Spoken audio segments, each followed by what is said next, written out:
ಬಾವಾ ಯಾಕಪ್ಪ ಮೈದಾ? ಬಾವಾ, ಅಕ್ಕ ಫೋನ್ ಮಾಡಿತ್ತು, ಏನು ಒಂದು ವಾರದಿಂದ ಕರೆಕ್ಟಾಗಿ ಗಾಡಿ ಓಡಿಸ್ತಲ್ವಂತೆ, ಏನಾಯ್ತು? 2 ತಿಂಗಳಿಂದ ಸಿಕ್ಕಾಪಟ್ಟೆ ಬೆನ್ನು ಕಣೋ, ಗಾಡಿನೇ ಓಡ್ಸಕ್ಕಾತಿಲ್ಲ. ಮತ್ತೆ ಹಾಸ್ಪಿಟ್ಲಿಗೆ ಹೋಗ್ಬೇಕಲ್ವಾ? ಲೋ, ಹಾಸ್ಪಿಟ್ಲಿಗೆ ಹೋದ್ರೆ ಆಪರೇಷನ್ ಅಂತ ಎದುರಿಸ್ತಾರ ಕಣೋ, ಅದಕ್ಕೆ ದಿನ ಪೇನ್ ಕಿಲ್ಲರ್ ಕ್ರೀಮ್ ಹಚ್ಕೊತಾ ಇದ್ದೀನಿ. ಅಲ್ಲ ಬಾವಾ, ಎಷ್ಟು ದಿನ ಅಂತ ಕ್ರೀಮ್ ಹಚ್ಕಂತ್ಯಾ? ಶಾಶ್ವತವಾಗಿ ಒಂದು ಪರಿಹಾರ ಬೇಡವಾ? ಮತ್ತಿನ್ನೇನೋ ಮಾಡ್ಲಿ, ನಾನು ಒಂದು ಕಡೆ ಕರ್ಕೊಂಡು ಹೋಗ್ತೀನಿ, ಬಾ. ನೋವು ಕಮ್ಮಿ ಆದ್ರೆ ಸಾಕು, ನಡಿಯಪ್ಪ.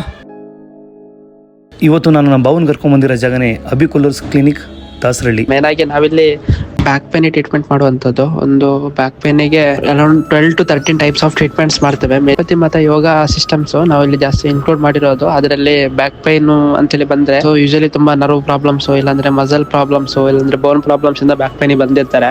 ಸೊ ಅಂತವರಿಗೆ ನಾವು ಫಸ್ಟ್ ಅದು ನೋಡ್ಕೊಂಡು ಏನ್ ಪ್ರಾಬ್ಲಮ್, ರೂಟ್ ಕಾಸ್ ಅಂತ ಏನಂತ ನೋಡ್ಕೊಂಡು ಟ್ರೀಟ್ಮೆಂಟ್ ಮಾಡುವಂಥದ್ದು. ಬೋನ್ ಅಲೈನ್ಮೆಂಟ್ಸ್ ಚೇಂಜಸ್ ಇದೆಯಾ, ಇಲ್ಲಾಂದ್ರೆ ಮಸಲ್ಸ್ ಚೇಂಜಸ್ ಇದೆಯಾ, ನರ್ವ್ ಪ್ರಾಬ್ಲಮ್ಸ್ ಇದೆಯಾ, ಡಿಸ್ಕ್ ಬಲ್ಜ್ ಇದೆಯಾ, ಇಲ್ಲಾಂದ್ರೆ ಬೋನ್ ಅಲೈನ್ಮೆಂಟ್ ರಾಂಗ್ ಇದೆಯಾ, ಇಲ್ಲಾಂದ್ರೆ ಸ್ಪಾಂಡಲೈಸಸ್ ಅಂತ ಇನ್ಫ್ಲಮೇಷನ್ಸ್ ಇದೆಯಾ, ಅದೆಲ್ಲ ನೋಡ್ಕೊಂಡು ನಾವು ಟ್ರೀಟ್ಮೆಂಟ್ ಮಾಡುವ 14 ಡೇಸ್ ಟ್ರೀಟ್ಮೆಂಟ್ ಮಾಡ್ತೇವೆ. ಮತ್ತೆ ಇನ್ನೇಕ್ ವೇಟ್ ಮಾಡ್ತಿದ್ರೆ, ಬನ್ನಿ ನಮ್ಮ ಡಾಕ್ಟರ್ ಅಭಿ ಕೂಲರ್ಸ್ ಕ್ಲಿನಿಕ್ಗೆ. ಈ ಜಾಗ ಲೊಕೇಟ್ ಆಗಿರೋದು T Dasarahalli metro station opposite. ಹೆಚ್ಚಿನ ಮಾಹಿತಿಗೆ ಡಿಸ್ಪ್ಲೇ ಮೇಲೆ ಕಾಣ್ತಿರೋ ನಂಬರ್ಗೆ ಕಾಲ್ ಮಾಡಿ, ಮತ್ತೆ ಈ ವಿಡಿಯೋನೆಲ್ಲ ಶೇರ್ ಮಾಡಿ.